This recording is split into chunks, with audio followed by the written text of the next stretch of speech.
Shalom, praise the Lord. सबको जय मसीह की। सबसे पहले आप सबको यीशु मसीह के जन्मदिन की बहुत बहुत बधाई हो। Wish you very happiest Christmas to all. परमेश्वर आप सबको इस आनंदमय दिन के साथ आपकी ज़िंदगी में भी आनंद से भर दे। आने वाला साल आपकी ज़िंदगी में खुशियों से भरा हो। तो आज का मेरा टॉपिक है यीशु का जन्म। तो इसमें दो चीज़ें आज हम सीखेंगे कि यीशु मसीह का जन्म कैसे और क्यों हुआ। सबसे पहले हमने देखना है कैसे हुआ। सेकंड थिंग इज क्यों हुआ, वो क्यों इस धरती पे हमारे लिए भेजे गए। तो हम निकालेंगे पहले परमेश्वर का पवित्र कलाम, खोलेंगे उसमें से लूका का न्यू टेस्टामेंट, उसका एक फर्स्ट चैप्टर, उसके 26 वर्स 26 आयत से पढ़ना स्टार्ट करेंगे। 6वें महीने में परमेश्वर की ओर से जिब्राइल स्वर्गदूत गलील के नासरत नगर में एक कुंवारी के पास भेजा गया, जिसकी मंगनी यूसुफ नामक दाऊद के घराने से एक पुरुष से हुई थी। वह कुंवारी का नाम मरियम था। स्वर्गदूत ने उसके पास भीतर आकर कहा, आनंद और जय तेरी हो, जिस पर ईश्वर का अनुग्रह हुआ है, प्रभु तेरे साथ है। वह उस वचन से बहुत घबरा गई और सोचने लगी कि यह किस प्रकार का अभिवादन है। स्वर्गदूत ने उससे कहा, हे मरियम, भयभीत ना हो, क्योंकि परमेश्वर का अनुग्रह तुझ पर हुआ है। देख, तू गर्भवती होगी और तेरे एक पुत्र उत्पन्न होगा। तू उसका नाम यीशु रखना। वह महान होगा और परम प्रधान का पुत्र कहलाएगा। वह प्रभु परमेश्वर उसके पिता दाऊद का सिंहासन उसको देगा और वह याकूब के घराने पर सदा राज्य करेगा और उसके राज्य का अंत न होगा। मरियम ने स्वर्गदूत से कहा, ये कैसे होगा? मैं तो पुरुष को जानती ही नहीं। स्वर्गदूत ने उसको उत्तर दिया, पवित्र आत्मा तुझ पर उतरेगा और परम प्रधान की सामर्थ्य तुझ पर छाया करेगी, इसलिए वह पवित्र जो उत्पन्न होने वाला है परमेश्वर का पुत्र कहलाएगा। हालेलुया। तो इसमें हम देखते हैं कि कैसे यीशु मसीह का जन्म हुआ, कि माता मरियम की गर्भ में पवित्र आत्मा के द्वारा वो गर्भवती पाई गई। इसमें लिखा है ना कि 1:35 में स्वर्गदूत ने उसको दिया पवित्र आत्मा। जब मरियम कहती कि ये कैसे पॉसिबल हो सकता है, क्योंकि मैं तो किसी पुरुष को जानती नहीं। इसमें इसका अर्थ है कि जानती नहीं मतलब उसका किसी भी पुरुष के साथ कोई ऐसा संबंध नहीं था। वो कुंवारी, उसमें लिखा है उस कुंवारी का नाम मरियम था। कुंवारी आजकल की कुंवारियों जैसी नहीं, वो रियल कुंवारी थी। मतलब उसका किसी के साथ कुछ भी अफेयर नहीं था, वो किसी को ऐसे गलत निगाह से देखती नहीं थी। वो बहुत ही पवित्र एक औरत थी जिसको परमेश्वर ने इस बड़े कार्य के लिए चुना। हालेलुया।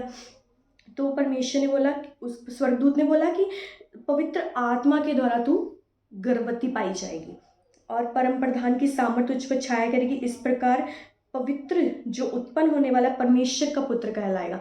मतलब वो उसकी मदर जो थी वो मरियम थी, पवित्र आत्मा के द्वारा वो गर्भवती हुई, उसने यीशु मसीह को जन्म दिया और वो उसका पिता कौन होगा? परमेश्वर का पुत्र, वो परमेश्वर का पुत्र कहलाएगा। हालेलुया। तो इस प्रकार हम देखते हैं कि प्रभु यीशु मसीह का जन्म इस प्रकार हुआ, राइट।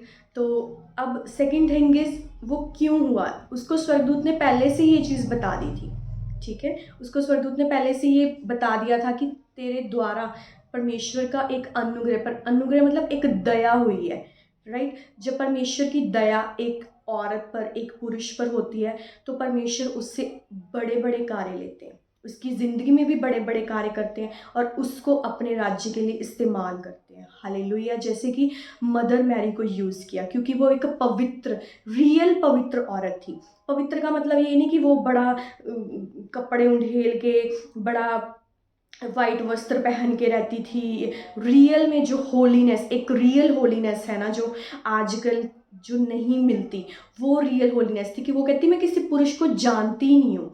जानती इन द सेंस कि वो किसी पुरुष के ऊपर किस उसको कभी उसके मन में भी कोई विचार नहीं। क्योंकि बाइबल में हमें एक जगह पढ़ने को होता है कि परमेश्वर तो मनों को जांचता है। हम दूसरे इंसान को तो बोल देते हैं कि नहीं नहीं, मेरे मन में तेरे लिए कुछ भी नहीं है, पर परमेश्वर अगर हमें अंदर में किसी को देख के गलत फील, गलत हमारी निगाह उसके पास गई है, तो परमेश्वर को वो पता लग जाता है कि ये बंदे के मन में इस पर्सन के लिए गलत सोच है। राइट। पर वो मरियम जो थी वो रियल में एक पाक पवित्र औरत थी जिसको परमेश्वर ने इतने बड़े कार्य के लिए चूज़ किया। तो अब नेक्स्ट टॉपिक इज़ कि क्यों हुआ, क्यों यीशु मसीह का जन्म, परमेश्वर का क्या उद्देश्य था इस धरती पे उसको भेजने का। तो ये हम पढ़ेंगे यशायाह नबी की किताब में 53 उसकी 4 से पढ़ना स्टार्ट करेंगे। निश्चय उसने हमारे रोगों को सह लिया, हमारे ही दुखों को उठा लिया, तो भी हमने उसे परमेश्वर का मारा कूटा और दुर्दशा में पड़ा हुआ समझा। कहते कि उसने हमारे ही रोगों को सह लिया। प्रभु यीशु मसीह का जन्म क्यों हुआ, उसको क्यों ताड़ना पड़ी, क्यों उसको कोड़ों से मार पड़ी, क्योंकि वो हमारे ही उसके ऊपर कोड़े पड़े ताकि हम निरोग रहे। अगर हम विश्वास करते हैं, मुंह से विश्वास नहीं, अपने कर्मों के द्वारा विश्वास। कई लोग सिर्फ मुंह से हाँ हाँ मुझे विश्वास है यीशु मसीह मुझे चंगा करेगा, एक होता है मुंह से बोलना, राइट। एक होता है अंदर से विद कर्म, कि अगर महीना 2 महीने साल प्रभु यीशु मसीह ने चंगा नहीं भी किया, क्या अभी भी हमारा फेथ है प्रभु यीशु मसीह के ऊपर। तो दुखों को उठा लिया, परंतु वह हमारे ही अपराधों के कारण घायल किया गया, वह हमारे ही अधर्म के कामों के कारण कुचला गया, हमारी ही शांति के लिए उस पर ताड़ना पड़ी कि उसके कोड़े खाने से हम लोग चंगे हो जाए। हालेलुया। इसमें लिखा है कि हमारे ही अपराधों के कारण, हम जो अपराध करते हैं, हम जो झूठ बोलते हैं, हम जो गलत काम करते हैं, हम जो जेलस करते हैं, चुगली करते हैं, निंदा करते हैं, पाप करते हैं, चोरी करते हैं, ठगी करते हैं, किसी को धोखा देते हैं, लोगों को निराश करते हैं, वो कहते हैं हमारे अपराध, ये जो हम अपराध करते हैं इसके कारण वो घायल किया गया, ताकि हम जब प्रभु यीशु मसीह के पास माफ़ी मांगे तो वो हमें माफ़ करके आगे से एक नया मनुष्य, एक नया हमारे ऊपर अपने धार्मिकता के वस्त्र पहना के हमें एक नया मनुष्य बना देता है। जो इंसान पहले गालियां देता था, जब प्रभु यीशु मसीह में आ जाता है, उस गाली देना तो दूर, वो अगर कोई सामने उसके गाली निकालेगी उसको बड़ा गंदा फील होता है कि नहीं ये मेरा प्लेस नहीं है जहाँ पे मैं खड़ा हूँ इन 4 बंदों के बीच में, ठीक है। जो इंसान पहले ड्रिंक करता था वो प्रभु यीशु मसीह में आने के बाद वो ड्रिंक करना बंद कर देता है। परमेश्वर उसको सामर्थ्य देता है। ये नहीं है कि हम लोग देखते हैं कि बहुत जगहों पे हम लोग जाते थे पहले, तो वहाँ पे बोलते थे अच्छा तूने दारू पी है तुझे हम एंट्री नहीं देंगे। पर मेरा प्रभु यीशु मसीह ऐसा नहीं है, वो कहता ठीक है कोई बात नहीं, तू जैसा भी, अगर तूने ड्रिंक की है, तू नशे में है, तू किसी के साथ व्यभिचार करके आया है, कोई बात नहीं, तू चर्च में आ, तू मेरे पास आ, मैं तुझे धोकर साफ करूँगा। वो ऐसा नहीं है कि वो बोलेगा पहले तू साफ हो बाद में मेरे पास आ। वो कहता तू गंदा है ना, तू बस एक बार आ जा मेरे पास, साफ मैं तुझे अपने आप कर दूंगा। ये उसकी एक बहुत अच्छी खूबी है जो हम प्रभु यीशु मसीह में देखते हैं। तो इसके बाद लिखा है कि हमारी ही शांति के लिए, जिसको शांति नहीं है, आज लोग दूर दूर जाते हैं घूमने को, हमें शांति मिल जाए, है ना। लोग क्या करते हैं कि अकेले में बैठते हैं, हमें शांति के 2 पल मिल जाए। लोगों के पास पैसा भी है पर शांति नहीं है उनके पास, घर में लड़ाई झगड़े क्लेश, अंदर हड़बड़ी रहनी, हर दम एकदम घबराहट, एकदम कोई सिचुएशन आ जानी, चीख चिहाड़ा डाल देना। क्यों? अंदर इनर पीस नहीं है। जब एक इंसान के अंदर प्रभु यीशु मसीह को वो ग्रहण कर लेता, उसकी लाइफ में कितनी भी बड़ी सिचुएशन क्यों ना आ जाए, कितनी भी वो बड़ी कोई प्रॉब्लम में क्यों ना फंस जाए, वो ऑलवेज काम डाउन रहेगा, उसको शांति रहेगी अंदर से कि नहीं कोई बात नहीं। उसका भरोसा किसके ऊपर होता है? प्रभु यीशु मसीह पे, कि कोई बात नहीं ये प्रॉब्लम आ गई, मेरा प्रभु यीशु मसीह हल करेगा इसका, राइट। तो वो हड़बड़ाहट में नहीं होता। पर जो उसके ऑपोजिट दूसरा बंदा, वो ऑलवेज हड़बड़ाहट में बोलना शुरू कर देगा, सामने वाले बंदे को बोलेगा, कभी खुद बोलेगा कि तूने गलत कर दिया, मैंने गलत कर दिया। पर जो प्रभु यीशु मसीह पे भरोसा करते हैं उसको शांति मिलती है। हालेलुया। तो उसी के कोड़े खाने से हम लोग जो उस पर विश्वास करते हैं, प्रभु उसको चंगियाई का वरदान देते हैं, उसको चंगियाई देते हैं, वो हील होते हैं। लोग, बहुत सारे लोग परमेश्वर की सामर्थ से हील हो जाते हैं। हम तो सब के सब भेड़ों के समान भटक गए थे, हम में से हर एक ने अपना अपना मार्ग लिया, और यहोवा ने हम सबों को अधर्म का बोझ उसी पर ला दिया। यहोवा परमेश्वर ने क्या किया? सबका जो अधर्म, इतना पाप जो बढ़ गया था, परमेश्वर ने क्या किया? उसके ऊपर ही ला दिया। अब परमेश्वर एक एक, अगर ऐसे परमेश्वर तो सबको नाश कर देगा फिर, है ना। तो परमेश्वर ने क्या किया, उसका हल निकाला कि ठीक है, जो कोई मेरे पुत्र पर विश्वास करेगा, यीशु मसीह पर विश्वास करेगा, उसको अपना उद्धारकर्ता ग्रहण करेगा, तो वो क्या होगा, वो अनंत जीवन पाएगा, वो स्वर्ग राज का अधिकारी होगा और पापों से आज़ाद होगा। जो गलत कामों में इंसान फंसे होते हैं उनसे आज़ाद हो जाते हैं। हालेलुया। वह सताया गया, वह सहता रहा, अपना मुंह न खोला। इसमें लिखा है वह सहता रहा, उसके ऊपर बहुत कोड़े पड़े, बहुत उसको मारा गया, कुचला गया, पर वो सब कुछ सहता गया, पर मुंह नहीं खोला, उसने कुछ भी किसी को बोला नहीं मुंह से कि नहीं नहीं मुझे मत मारो, क्योंकि उसको भेजे इस कार्य के लिए गया था। जिस प्रकार भेड़ वध होने के समय और भेड़ी ऊन कतरने के समय चुपचाप शांत रहती है, वैसे ही उसने भी अपना मुंह ना खोला। जैसे कहते हैं कि एक भेड़ जब उसकी ऊन कतरते है वो चुपचाप खड़ी रहती है, वैसे उसने भी अपना मुंह नहीं खोला जब उसके ऊपर इतना ज़्यादा अत्याचार हो रहा था। इसमें लिखा है आगे जाके, मेरे ही लोगों के अपराधों के कारण उस पर मार पड़ी। परमेश्वर कहते हैं कि मेरे लोगों ने जो इतना अपराध किया, इसी कारण उसके ऊपर मार पड़ी है। उसने किसी प्रकार का उपद्रव ना किया था और उसके मुंह से कभी छल की बात, यीशु मसीह के मुंह से कभी कोई छल की, कोई कपट की, कोई गंदे मुंह से गाली के बदले वो गाली नहीं देता था। वो ये नहीं कि अगर किसी ने उसको बोला कुछ तो वो आगे से उसको गलत बोलेगा, गाली निकालेगा या उसको तू तड़ाक करके बोलेगा। वो मतलब उस बात को सह लेता था। तो आगे जाके 12 में 53 की 12 में लिखा है, उसने अपना प्राण मृत्यु के लिए उंडेल दिया, वह अपराधियों के संग गिना गया, उसको अपराधियों के संग गिना गया, तो भी उसने बहुतों के पाप का बोझ उठा लिया और अपराधियों के लिए विनती करता है। वो अपराधियों के लिए, जो लोग, वो धर्मियों के लिए नहीं आया, वो पापियों के लिए आया है। ठीक है, और ऐसा कोई भी इंसान नहीं है इस धरती पे जिसने पाप ना किया हो। अगर कोई बंदा बोले ना कि मैंने तो पाप ही नहीं किया, वो बंदा शरेआम झूठ बोल रहा है। हर एक इंसान के अंदर पाप, वो किसी भी रूप में हो सकता है, चोरी के रूप में हो सकता है, व्यभिचार के रूप में हो सकता है, गाली गलौज, ये भी पाप है। ठीक है, किसी का भला ना सोचना, ये भी पाप है। किसी की चुगली निंदा करनी, ये भी पाप है। किसी को देख के खुश ना होना, किसी की खुशी में, ये भी पाप है। मतलब अगले अपने पड़ोसी को अपने समान प्रेम ना रखना, पड़ोसी कोई भी पड़ोसी हो सकता है, जहाँ पे आप काम करते हो, अगर उसके साथ आप जेलस करी जा रहे हो, उसको अच्छा नहीं समझ रहे, ये भी पाप है। हर एक इंसान के अंदर पाप है।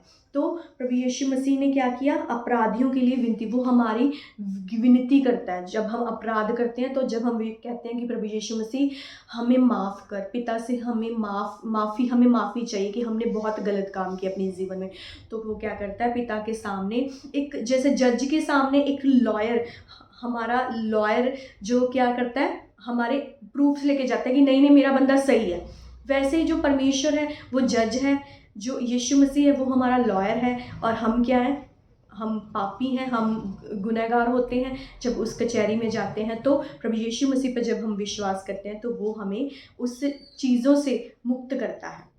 हालेलुया। तो ये कारण था कि प्रभु यीशु मसीह ने जन्म कैसे लिया, राइट। तो और प्रभु यीशु मसीह ने क्यों जन्म लिया, उसने हमारे लिए जन्म लिया ताकि हम उद्धार पाएँ, ताकि हम इन पापों से आज़ाद हो जाएं, हम गलत काम छोड़ दें। जैसे कि मैं भी आपको अपनी छोटी सी गवाही में फटाफट से फिनिश करूँगी कि पहले मैं भी जब कॉलेज में थी तो बहुत गालियाँ बहुत निकालती थी। मेरी सारी फ्रेंड सर्कल को पता था कि मैं बात बात पे किसी को तू तड़ा कर देना, गाली निकाल देनी। बट अब मैं वो चीज़, परमेश्वर ने, मैंने अपने दम से नहीं छोड़ा। ठीक है, अगर मैंने अपने दम से छोड़ा तो तब भी छोड़ देती, मैंने नहीं छोड़ा। परमेश्वर ने मुझे वो चीज़ें रियलाइज़ करवाई कि तो ये रॉन्ग है किसी को गालियाँ निकालना। ठीक है, बहुत सारी चीज़ें परमेश्वर ने मेरी लाइफ में चेंज की, मेरी नेचर को दिन प्रतिदिन परमेश्वर चेंज किया और डे बाय डे कर भी रहे हैं, अभी भी कर रहे हैं वो, है ना। क्योंकि परमेश्वर अब्राहम को कहते थे कि तू मेरी उपस्थिति में चलता जा और सिद्ध होता जा। परमेश्वर हमें कहते हैं कि तू दिन प्रतिदिन जैसे जैसे मेरे वचन को पढ़ेगा, जैसे जैसे प्रार्थना में पढ़ेगा, तू सिद्ध होता जाएगा। तो हम भी जब जैसे जैसे परमेश्वर में बढ़ते हैं, हम डे बाय डे, ये नहीं कि एक दिन में परमेश्वर ने कोई चुटकी मार देनी आप बिल्कुल ही साफ हो जाना, डे बाय डे आप में चेंजेस आनी स्टार्ट हो जाती है। हालेलुया। तो एक वर्शिप करेंगे, बहुत प्यारी वर्शिप है, मेरी favourite, one of the favourite worship है ये।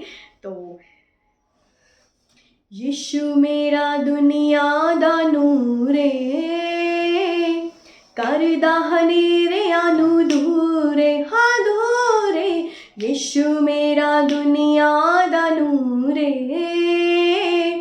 करदा हनेरियां नू दूर। यस, अगर आप विश्वास करेंगे यीशु मसीह पे, आपकी लाइफ का जो भी अंधेरा होगा वो दूर करेगा। हालेलुया।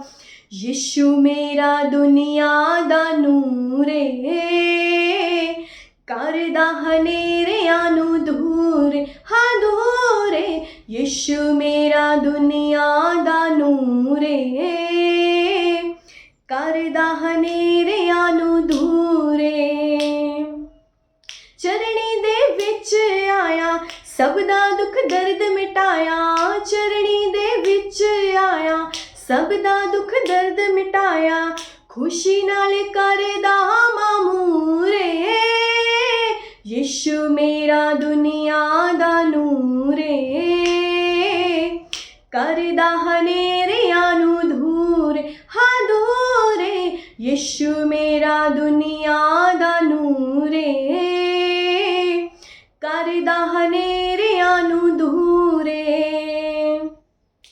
धरती ते यीशु आया जग नू बचाउण लई, धरती ते यीशु आया जग नू बचाउण लई, यीशु आया दुनिया नू कैद चों छुड़ाउण लई, यीशु आया पापियां नू कैद चों छुड़ाउण लई, हाँ कैद चों छुड़ाउण लई, हाँ कैद चों छुड़ाउण लई, दुनिया दे लई ओदा प्यार भरपूर है, दुनिया दे लई ओदा प्यार भरपूर है, करदा हनेरियां नू दूर हाँ दूर, यीशु मेरा दुनिया दा नूर है, करदा हनेरियां नू दूर। हालेलुया। आइए हम दुआ करेंगे। परमेश्वर आप सबको ब्लेस करें। हाथों को अपने स्वर की ओर उठाएंगे और आंखों को बंद करेंगे। हे मेरे खुदावन खुदा, मैं प्रार्थना करती हूँ एक एक जन के लिए परमेश्वर, जैसे कि ये आराधना में था कि तू दुनिया का नूर है और अंधेरों को दूर करता है। मेरे खुदावन खुदा, इनकी ज़िंदगी में जो भी अंधेरा है, गम है, परेशानी है, बीमारी है, जो भी परमेश्वर इनकी ज़िंदगी में कोई भी अंधेरा है, परमेश्वर इनको वो दूर कर दे। अपने उजाला, अपना नूर इनको दिखा। मेरे खुदावन खुदा, मेरी प्रार्थना है एक एक जन को तेरा नूर टच कर जाए। मेरे खुदावन खुदा, तेरा उजाला टच कर जाए। जैसे कि वचन में लिखा है कि यू आर द लाइट। परमेश्वर तू रोशनी है, तू लाइट है, और जहाँ पे तेरा लाइट होती है वहाँ पे अंधेरा नहीं रहता। मेरे खुदावन खुदा, इनको एक एक जन को टच कर, अंधेरा गायब हो जाए, बीमारियाँ गायब हो जाए, इनकी लाइफ की हर एक स्ट्रगल गायब हो जाए, इनकी लाइफ के हर एक फेलियर्स गायब हो जाए, इनकी लाइफ के हर एक दुष्ट स्पिरिट्स गायब हो जाए, नशे की गंदी आत्माएं गायब हो जाए, भाग जाए यीशु मसीह के नाम में। परमेश्वर तेरा उजाला आ जाए, एक एक की बॉडी को तेरा उजाला टच करे, तेरा पवित्र आत्मा एक एक जन को टच करे, इनको ब्लेस करे। परमेश्वर जिन जिन भी लोगों को नई जॉब्स की परमेश्वर आवश्यकता है, मेरे खुदावन खुदा, आज मेरे हाथ तेरे स्वर्ग की ओर उठे। मेरे खुदावन खुदा, एक एक जन को जॉब के साथ ब्लेस करे, नई जॉब्स परमेश्वर जो तू चाहता है वो इन्हें जॉब दिला। मेरे खुदावन खुदा, जिनको डिवाइन हेल्पर्स इनके लिए रिलीज कर आज स्वर्ग से। मेरे पिता परमेश्वर जी, डिवाइन हेल्पर्स इनके लिए रिलीज कर। मेरे खुदावन खुदा, जिनको बेबीज़ की आशीष चाहिए, परमेश्वर इनकी गर्भ को टच कर, जैसे तूने माता मरियम की गर्भ को टच किया। मेरे खुदावन खुदा, पवित्र आत्मा, और वो यीशु मसीह के उनकी गर्भ से पैदा हुए। मेरे पिता परमेश्वर जी, इनकी गर्भ को भी सेम वैसे ही टच करे मेरे पिता परमेश्वर जी, और इनके बच्चे भी परमेश्वर तेरे जुज में बड़े, तेरी सामर्थ को पाए परमेश्वर, तेरे बड़े बड़े कार्य करें इनके बच्चे। मेरे खुदावंद, इनकी गर्भ को टच कर, उसमें उजाला हो जाए, उजाला हो जाए, उजाला हो जाए यीशु के नाम में। परमेश्वर, जिन जिनको कोई बीमारी है परमेश्वर, उनके हर एक रोग, जैसे आज हमने वचन में पढ़ा कि यीशु मसीह के कोड़े खाने से वो इसलिए उसको घायल किया गया, उस कोड़े पड़े ताकि हम लोग चंगियाई पा जाए। मेरे खुदावन खुदा, आज ये वचन इनको टच करे और ये चंगियाई को पाए, इनकी बॉडी के हर एक बीमारी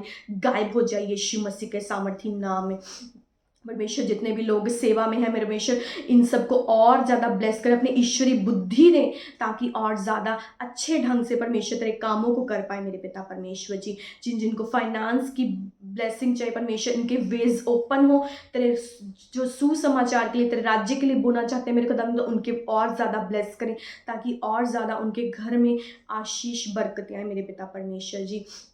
एक एक जन को छू ले, एक एक जन को टच कर ले परमेश्वर। ये क्रिसमस इनके लिए एक मिरेकलस क्रिसमस हो। इस क्रिसमस पे परमेश्वर एक एक जन को परमेश्वर मिरेकल्स के साथ ब्लेस कर दे। तेरे स्वर्गदूत एक एक जन को टच कर ले मेरे खुदा। सबको मैं आशीषित करती हूँ, ब्लेस करती हूँ। इस प्रार्थना को यीशु मसीह सामर्थी नाम में पिता से मांग लेते हैं, आमीन। सबको जय मसीह की। परमेश्वर आप सबको ब्लेस करे, सबको जय मसीह की। God bless you. बाय।